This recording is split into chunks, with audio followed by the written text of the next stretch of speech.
It's the Side Quest Podcast.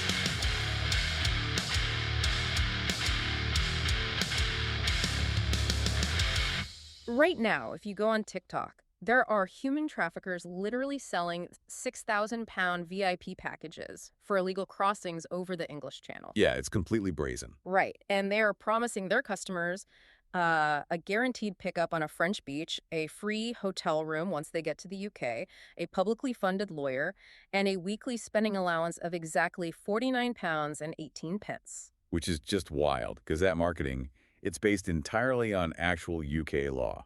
It is. And the most shocking part of this whole pitch is that they're using the country's own legal system as a brochure. It's a profound weaponization of the system against itself, really. And, I mean, it sits right at the absolute center of the single most explosive issue in British politics today. Yeah, totally. Because look, we are in June 2026, and the UK's small boats crisis is just tearing the country apart. I mean, it's dominating the headlines, it's breaking political careers, and it's reshaping the whole electoral map. Oh, absolutely. So today, for this deep dive, we have a massive stack of sources. We've got Home Office data, we've got BBC tracking numbers right up to this month, and some really thorough global migration analyses. But before we even pull these numbers apart, we need to make something crystal clear to you listening right now. Yes, very clear. Because, well, this topic is intensely, fiercely partisan. Exactly. So our mission today is entirely impartial. We are not here to endorse right-wing policies or left-wing policies. We are not taking sides at all. Right, we're just acting as your neutral guides. Exactly. We just want to track the timeline, unpack the facts, and decode the actual systems driving the situation. So to do that, we have to look past the political theater, right? Yeah, you have to look at the physical geography first. Because to understand the chaos of 2026, you really have to understand the mechanics of how a 21-mile stretch of water became this primary battleground. Because the English Channel wasn't always a highway for rubber dinghies, was it? No, not at all. I mean, for years, the main clandestine route into the UK was entirely land-based, or, well, vehicle-based. People were hiding in the back of lorries, freight containers, sneaking onto ferries. That was basically the standard method for decades. Right. But the dynamic fundamentally shifted because of international cooperation, specifically the Treaty of Lutuke back in 2003. Okay, right. That treaty instituted what are called juxtaposed controls. Which is just a really technical way of saying the borders were physically swapped, right? Exactly. Like British border guards are literally standing at checkpoints in Calais, France, and French guards are in Dover. Precisely. The UK essentially pushed its border enforcement onto French soil. Yeah. So if you try to sneak into a lorry in France, you get intercepted by British authorities before you ever even leave the continent. Wow. Yeah, and over the next 15 years, the UK just poured millions into fortifying the ports. I mean, massive fences, heartbeat scanners, thermal imaging at the Eurotunnel. It really makes me think of, like, squeezing a balloon, you know? That's a good way to put it. Yeah, because when you put a massive clamp on the port infrastructure, the air, or in this case, the human migration, it doesn't just disappear. Right. You're just squeezing the balloon, and the pressure bulges out somewhere else. It gets pushed into a much more dangerous space, the open water. That is the exact mechanical shift we saw. So around 2018, these organized smuggling networks realized the lorry route was just getting too difficult and way too expensive. And at the same time, cheap, mass-produced inflatable dinghies became widely available. Exactly. The business model pivoted. In 2018, the small boat numbers were negligible. I mean, mostly just opportunistic crossings, averaging maybe 7 people per boat. But then by 2020, you had over 8,000 people making the crossing. And fast forward to the data for the year ending March 2026. The balloon hasn't just bulged, it's practically bursting. The UK saw around 44,000 arrivals. 44,000. And that average of 7 people per boat. Yeah, it's now an average of 63 people. 63 people physically crammed into a single inflatable raft. That is just terrifying. It really is. Yeah. And that brings us back to those VIP TikTok packages. The smugglers haven't just increased their volume, they've sophisticated their marketing. They operate like illicit travel agencies now. Yeah, I really want to pause on that 49 and 18 pence figure because that blew my mind when we were going through the source material. So specific, right? Exactly. The traffickers aren't just making up numbers to sound legitimate. They are copy-pasting the actual statutory weekly asylum support stipend dictated by the UK Home Office. Yeah, and using it as a glossy brochure. They are literally selling a public crisis as a premium service. It's brazen. And, when you see that kind of marketing, the natural assumption is that everyone arriving on these boats is an economic migrant just buying a ticket for a better financial life. Right. But the Home Office data we have complicates that narrative incredibly. This is the absolute crux of the issue, I think. The numbers tell a very different story than the TikTok ads. They really do. Yeah. Because between 2018 and 2025, the asylum grant rate for people arriving by small boats was 62%. 62%. Meaning well over half of the people stepping off those dinghies after going through the entire grueling legal vetting process are ultimately determined by the UK government to be genuine refugees fleeing persecution. Exactly. They aren't economic migrants. They have a valid legal claim under international law. But a significant minority, nearly 40%, do not. Right. And the utter inability of the UK system to rapidly distinguish between the two, grant asylum to those who deserve it and instantly remove those who don't, that is the mechanical failure at the heart of this crisis. Which just creates a massive administrative bottleneck. The processing system is so underfunded and just totally overwhelmed by legal appeals that people end up sitting in limbo for years. Years, yeah. And if the state can't quickly process the claims and they're legally barred from just throwing people back into the ocean, the backlog balloons. And that backlog leads directly to the political panic we are seeing today. A panic that has basically created a massive political graveyard of failed policies. Yeah, successive governments have tried to legislate their way out of this geographical reality, and the financial toll has been staggering. So let's look at the conservative era first. Right, so Boris Johnson, Liz Truss, Rishi Sunak. Yeah, they leaned into increasingly dramatic deterrence policies, and the centerpiece of that was the Rwanda scheme, announced back in 2022. The pitch there was simple: send asylum seekers to Rwanda to have their claims processed. And if successful, they stay in Rwanda, not the UK. But deterrence policies require you to actually execute them, right? Right. And the legal friction was immense. Oh, massive. The UK Supreme Court struck the plan down in 2023. They cited the principle of non-refoulement. Which is a core tenet of international law. Right, which dictates you cannot send an asylum seeker to a country where they face a real risk of being returned to the danger they fled. The court deemed Rwanda unsafe for this purpose. And Sunak's response to that ruling was just constitutionally wild. It really was. He pushed through the Safety of Rwanda Act, which literally mandated by parliamentary decree that Rwanda was a safe country, regardless of what the courts or the facts on the ground said. It was an extraordinary attempt to use domestic legislation to override international legal interpretations. But the friction persisted. Yeah, the UK spent hundreds of millions of pounds setting up the infrastructure, paying the Rwandan government, fighting court battles. And the final operational result: not a single deportation flight ever took off before the government fell. Sunak's personal pledge to stop the boats became a monumental political liability. Which brings us to July 2024 and the Labour reality. Sir Keir Starmer wins a landslide victory.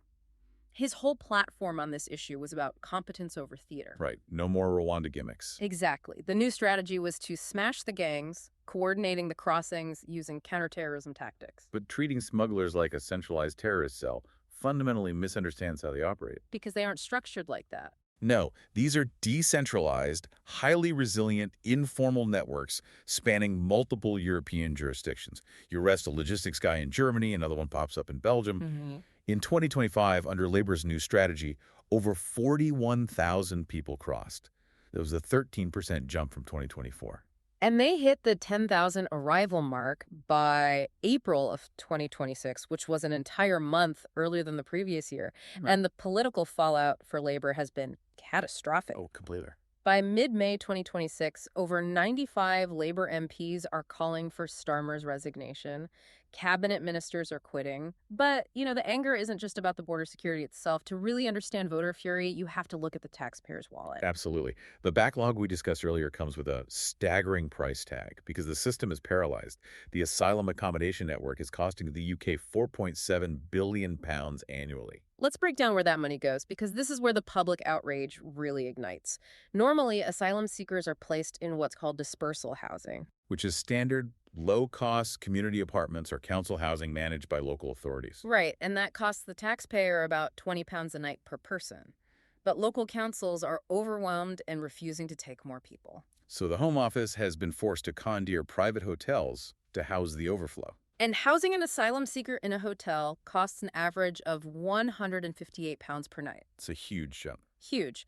By March 2026, there are over 32,000 asylum seekers living in 218 hotels across the country. That is £3.1 billion going strictly to hotel bills. And when you drop that reality into a country currently experiencing a severe cost of living crisis, where everyday citizens are struggling to pay their heating bills, I mean, the optics of the state renting out entire hotels for unauthorized migrants becomes incredibly volatile. Yeah, it has sparked nationwide, sometimes violent protests. So the mainstream centrist and center-right policies have completely failed.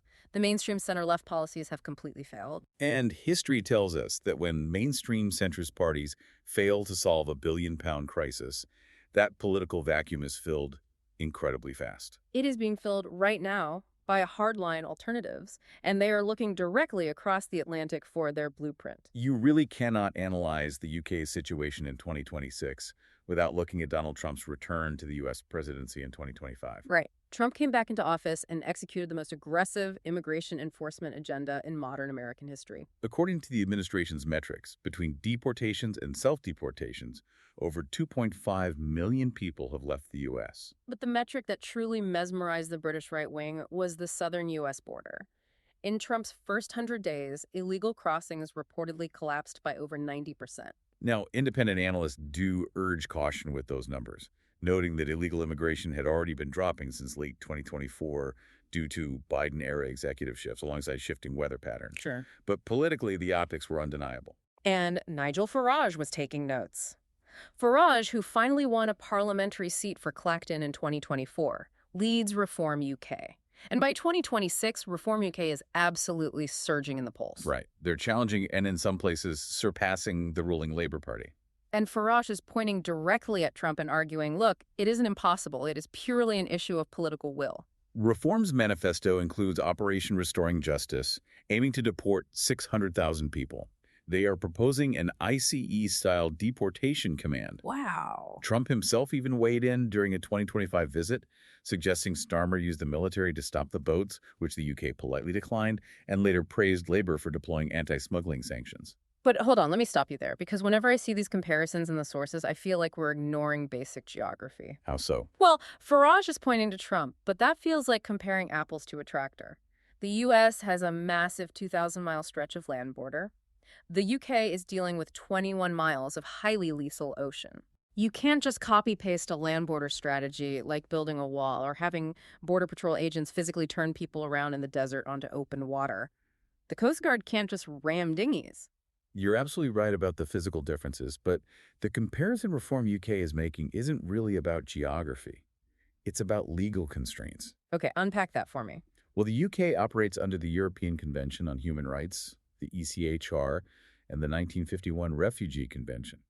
Those frameworks strictly dictate how a nation must handle someone claiming asylum once they are in your territory or your territorial waters. Whereas the U.S. has a totally different legal architecture. Exactly. Trump utilized unique American constitutional tools and centuries-old emergency statutes like the equivalent of Title 42 or sweeping executive powers under the Immigration and Nationality Act to unilaterally override normal legal processes. Oh, I see. So the U.S. president has unilateral emergency levers that the British prime minister simply does not have under European law. Exactly.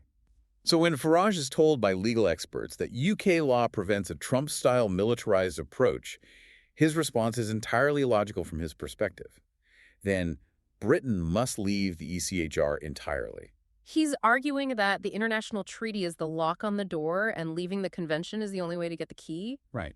But if leaving international treaties is the proposed domestic fix, what happens when we look at other countries actually trying to implement these hardline ideas? We really need to zoom out here. Yeah, look at Europe, and you see the UK's exact cycle mirroring across the continent. Italy is a prime example. Okay, what happened in Italy? Prime Minister Giorgia Meloni attempted a radical deterrence policy by striking a deal to outsource migrant processing to Albania.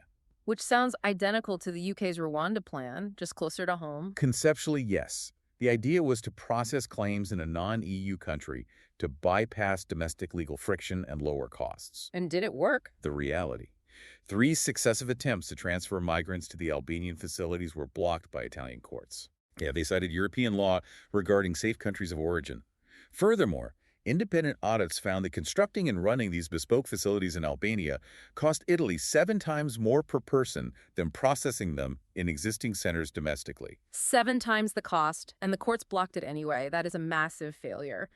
But what happens when a country actually succeeds in closing a specific route? We see your balloon analogy play out on a macro level. Spain experienced record arrivals in the Canary Islands in 2024.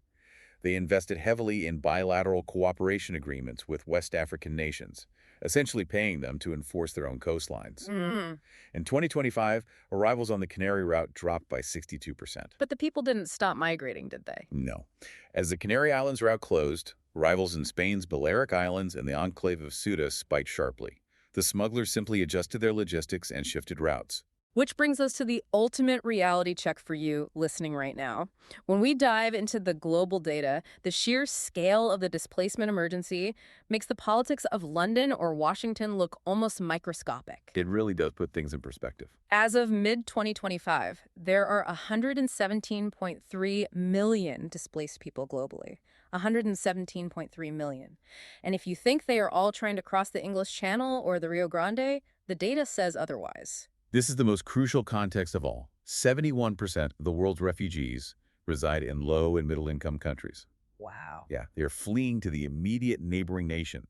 The wealthy Western democracies are tearing themselves apart politically over a tiny single-digit fraction of the global displacement emergency. Just look at Lebanon. The sources highlight Lebanon to really put this in perspective. It is a country of just 6 million people. Their domestic economy has practically collapsed, yet they're currently hosting 1.5 million Syrian refugees. It makes them the highest per capita host country in the world. 1 in 4 people in Lebanon is a refugee. 1.5 million refugees in a nation of 6 million facing economic ruin. Meanwhile, the UK, one of the wealthiest sovereign nations on Earth, is politically convulsing over 44,000 boat arrivals in a year. It really puts the crisis into stark perspective. It does.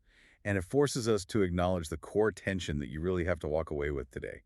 Every wealthy Western democracy is currently trapped in a massive, seemingly unsolvable collision. On one side, you have the absolute democratic demand of their voters.